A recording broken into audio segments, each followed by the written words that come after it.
Since time immemorial, Indigenous people have lived, traveled, and traded in the Puget Sound region. The Donation Land Act of 1850 to encourage westward expansion allowed American settlers to claim these traditional native lands.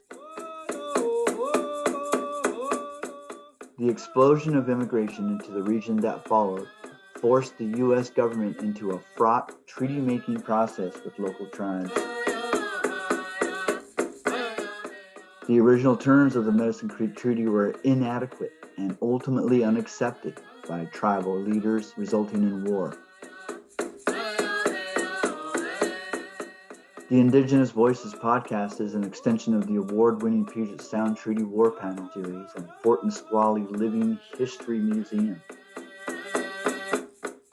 The podcast advances tribal voices in the telling of Puget Sound history and shares tribal knowledge and expertise with wider audiences.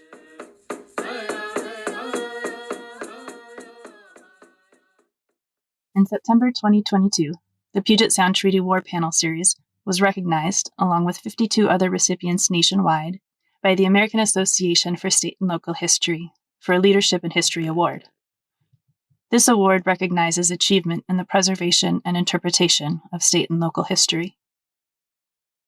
Earlier this summer, panel participants gathered at the Association for Living History Farm and Agricultural Museums Conference, both in person and virtually, to discuss the development of the panel series with museum audiences. The panelists shared their thoughts on the program's development and evolution, its successes and challenges, and what it means to come together as a diverse group of historians to share this history.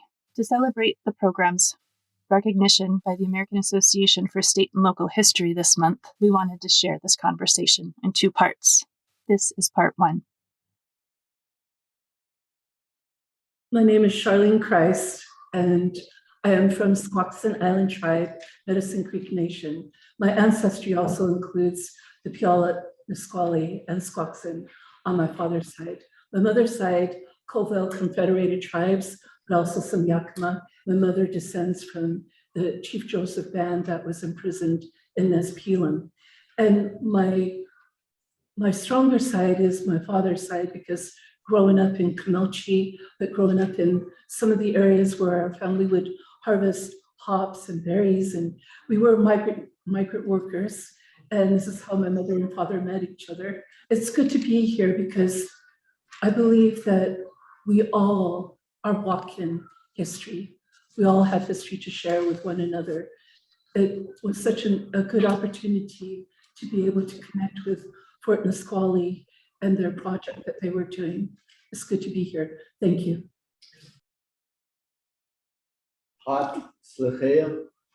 Good day. My name is Warren KingGeorge. I carry the traditional name of Puyallup, which comes from my father's side, from the Green River, Sioux Creek. I'm an enrolled member of the Muckleshoot Indian tribe on my father's side, and I'm a descendant of the Upper Skagit tribe on my late mother's. So that's very northern Puget Sound, very closer to the Canadian border. That's the Lummi Reservation, the Swinomish, Nooksack area. That's my late mother's territory, and even into the Canada side. And my father's comes from this side, from the South Sound. Point Elliott Treaty is my mother, and Point Elliott Treaty, Medicine Creek Treaty is my father. And so I'm happy to be here and have this discussion with you folks today. Thank you for attending. I appreciate the invitation. All right, Hostachel. I'm Brandon Reynon. I'm the acting director for the Historic Preservation Department of the Puyallup Tribe of Indians. I am an enrolled tribal member as well. On my father's side, I am Puyallup, Nisqually, and Yakima, and on my mother's side, I am Irish and Scottish and English. So, one of the stories that we wanted to be told here is how we're all related. All the warriors of the treaty wars were related, and Warren is is a cousin of mine. So even in today's world, historians we're fighting to tell a story still. the descendants of the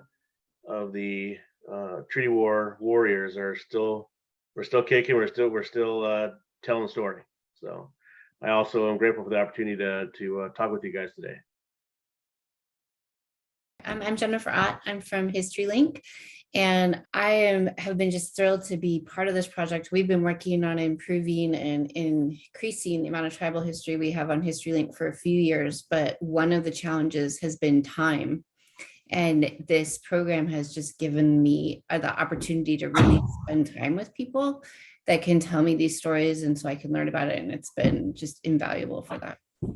Thanks. I'm so glad we're here. Thanks for having us. Well, what were your thoughts when you were first approached about the program, and what encouraged you to participate and want to continue the conversation? So as a historian for the Muckleshoot Indian tribe, we receive a lot of requests from schools and colleges, teaching institutions to lecture about history and culture. And some of them are very specific about what they'd like to hear, and some aren't. Some just want general information. Yeah, I was born in 1965. I'm 57 years old. Survived the public school and was exposed to quite a bit, both in and out of school. But I was curious, in the history classes, and specifically the Pacific Northwest history classes, didn't cover any of this information in both grade school, middle school, high school, and college. So there's clearly a gap, and I thought this would be a perfect opportunity to lecture, to provide information, valid information from a valid source, from my traditional teachers, from my elders, and echo their stories and their sentiments.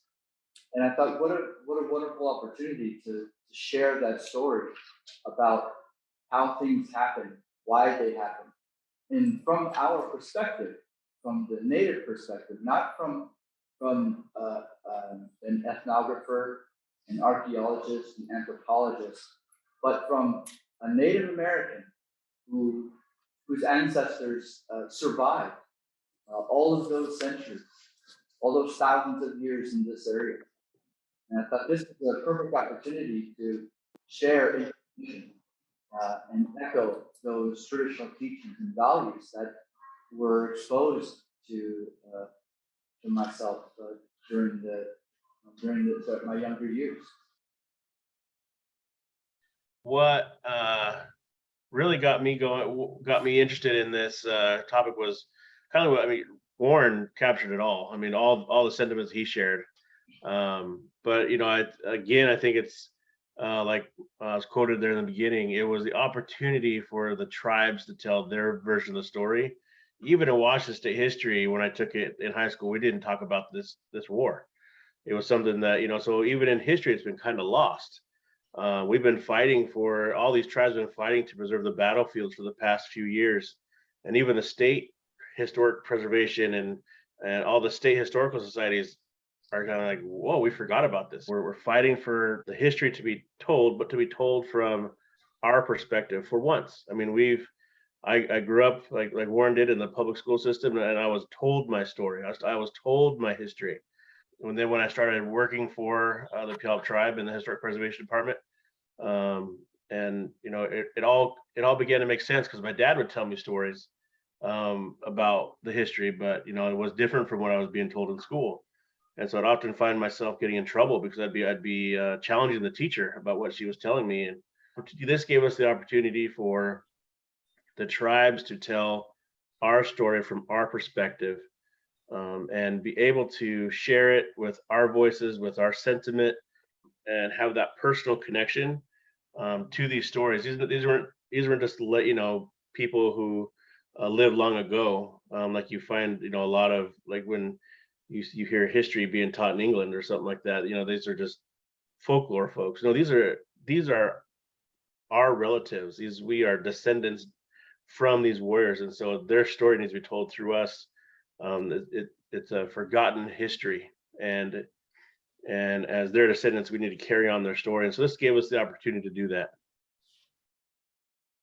When I first heard about this, it was through another tribal member, Margaret Seymour Henry, and she's a historian also. And she couldn't do the second portion of this panel discussion. And I said, okay, I will. And I was intrigued because we've never been able to tell the story from our perspective. The history books are very biased in many ways. And to be able to share with our peers and with our other tribal people what we know, what the spoken history has been told to us was very important.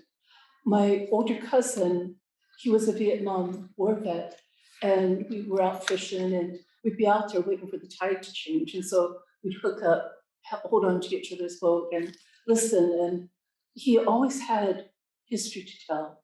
And the one particular history that he wanted to make sure that was shared is that our people, we were deemed to be friendly people. When Peter Puget came into the area, they were greeted by our people.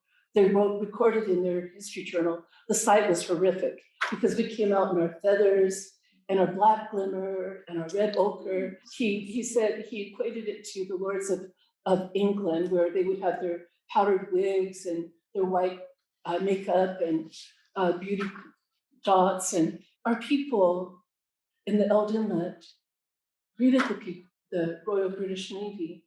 And when they left, they said, a friendly inlet. We were friendly. And our people to this day still have this goodness about them. They do care. And when you're in an area of wealth, you think of the land, how beautiful it is, and everything's abundant, the shellfish, the salmon, the deer, the elk, the cedar that we love so dearly that provided everything for us from our canoes, our paddles, everything. We were a very wealthy people. Willie Frank said it was like a Garden of Eden. There was no need to want. So as people of wealth, it was easy to share with one another. We were a good neighbor when it came to the early pioneers. We were there to help to educate. And when it came to that time of the division, of the signing of that treaty of 1854, there was sorrow and heartache unspeakable that happened among the people.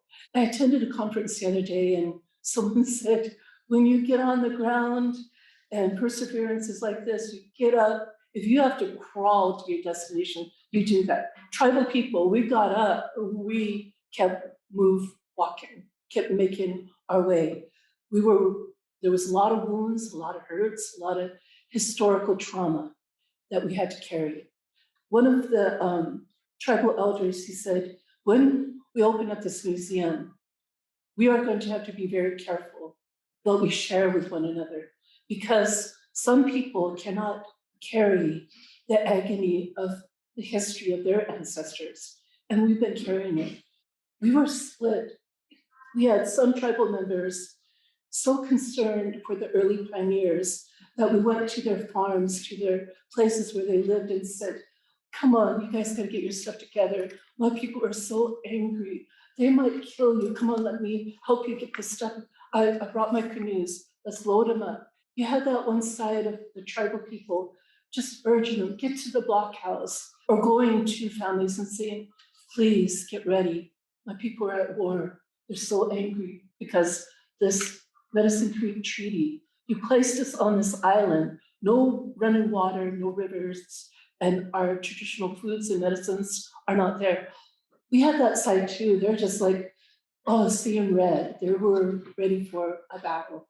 In Olympia, there's a story of how this man went to get water, tribal man, and this is one of those artesian wells. And when he filled his water up, when he was leaving, there was a fight that went on. He was knocked down. It kept keeping him down.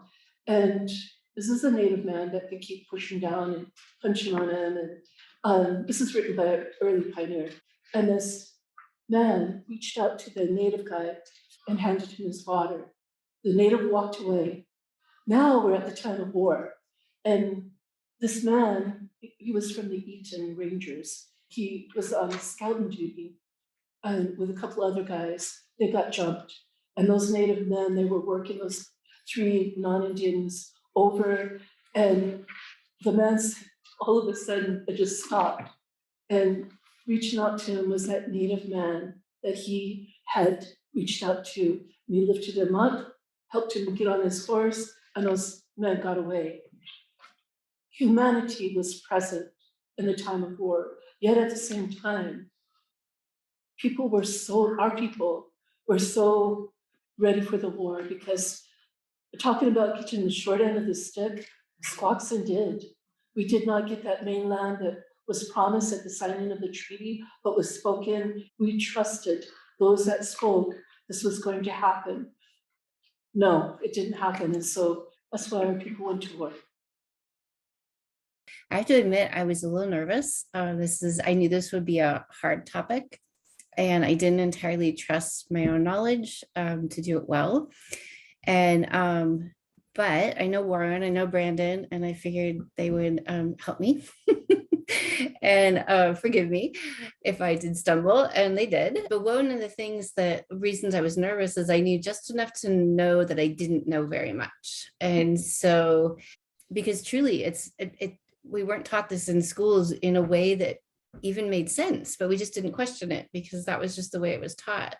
And so that is one of the things that I was most excited about, because that has been my experience in the past, is that if you get an opportunity to hear people talk about their history, you get such a different perspective than we got in our textbooks. So I did jump at the chance to have these conversations. We've started as a virtual panel series.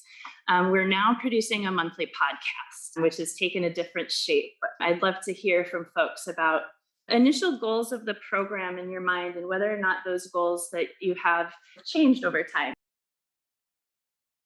Sure. I mean, my goals were obviously just to make sure that our story was told, and that it was from our perspective. And I wanted people just to be able to walk away with a better understanding of the tribal perspective of this battle and these battles and the war, and to actually have the truth out there. This was not a good time for the tribal folks, to put it lightly.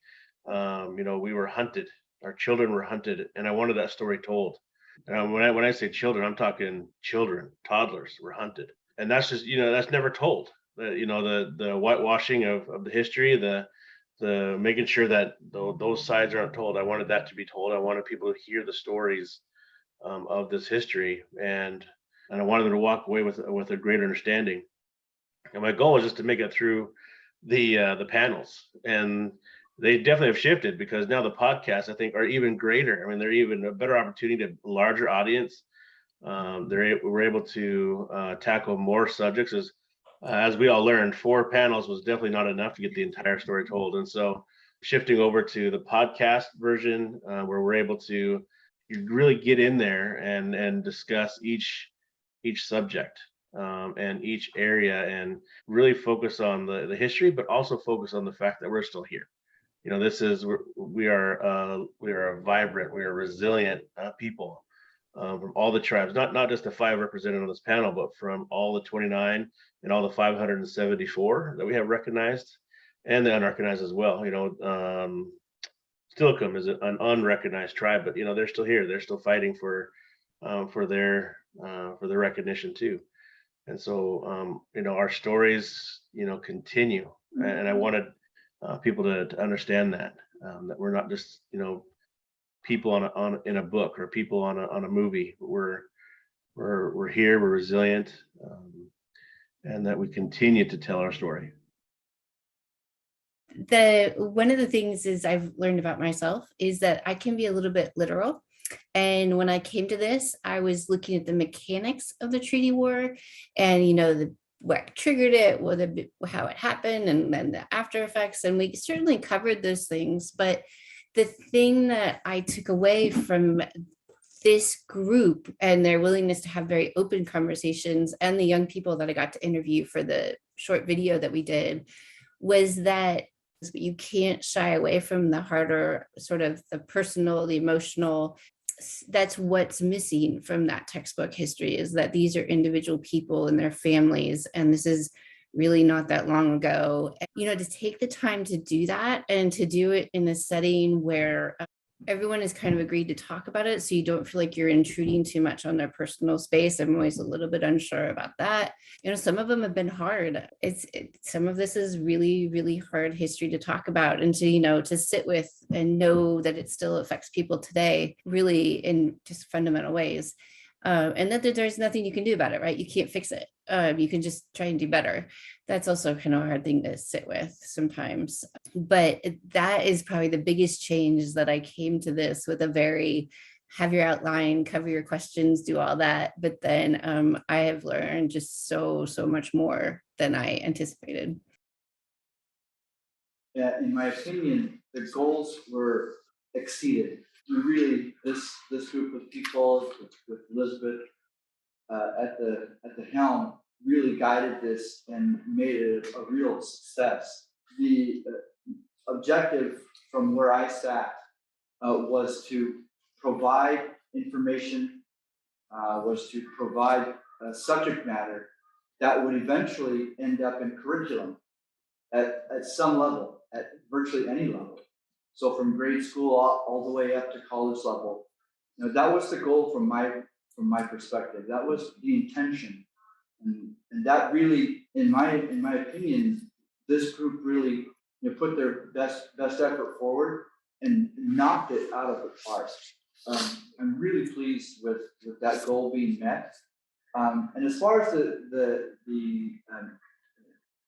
direction where we're headed now, I'm ecstatic about broadening our perspectives, about the opportunity to share, to have more discussion about traditional life, cultural life, native life, and being able to share that in the context of history, in the context of our identity.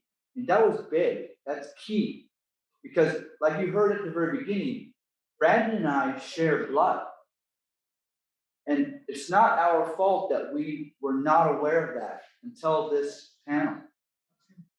Now that's something that we need to have a conversation about. Why is it that separation, why was that taught? Why was that enabled?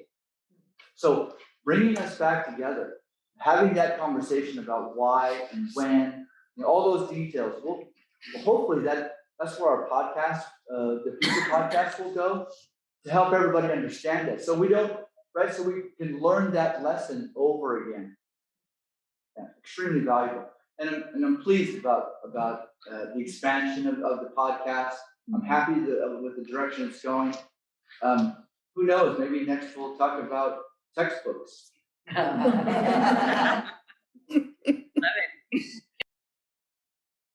Our goal was the educational factor, cultural education. Years ago, when we opened up our museum, there was a lady who was standing by an exhibit and she was crying and not sobbing, but just tears coming down her face. I walked up to her and I asked her, "Are you okay?" And she looked at me kind of angrily and she said, "No, I'm not." I go, "What can I do to help you?" She said, "I didn't know your people were still here. I thought we killed you all off." And it was kind of, I looked at her in disbelief, of course, and I said, "We're still here. We need to educate the cultural portion of who we are, that we are still here. And we still have this connection to the land, even though it may be owned by somebody else." The goal is to continue on with that education so that it's not so biased, that our people have the voice in it too, that this is what really happened. You forgot to tell this part. And there's documentation of these forts in our area, documentation of who was there. And then you have the other documentation of the spoken history. And so the goal really is to continue the education, and this podcast is a wonderful way to do it. Thank you. It's a fantastic podcast. It's phenomenal. Award-winning podcast. Thank you. Yeah. Is that a great time to acknowledge the American Association of State and Local History has recognized this program I took a screenshot so I could say it correctly. as part of the Leadership in History Awards, the most prestigious recognition for achievement in the preservation of state and local history. So congratulations. Boy, that's nice to say out loud to a group of people.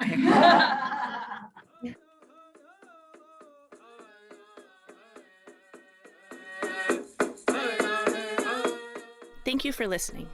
Be sure to join us monthly as we continue the conversation among diverse communities impacted by the Treaty War and its aftermath. To learn more about the Puget Sound Treaty War, visit our tribal partner websites and fortnisqually.org, where you can watch our 4-part panel series on the conflict.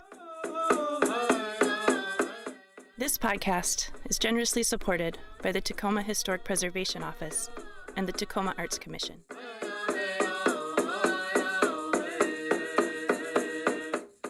Music by Vincent Johnson, Nooksack Lummi, and Nishani Johnson, Jamestown Sklallam Lummi.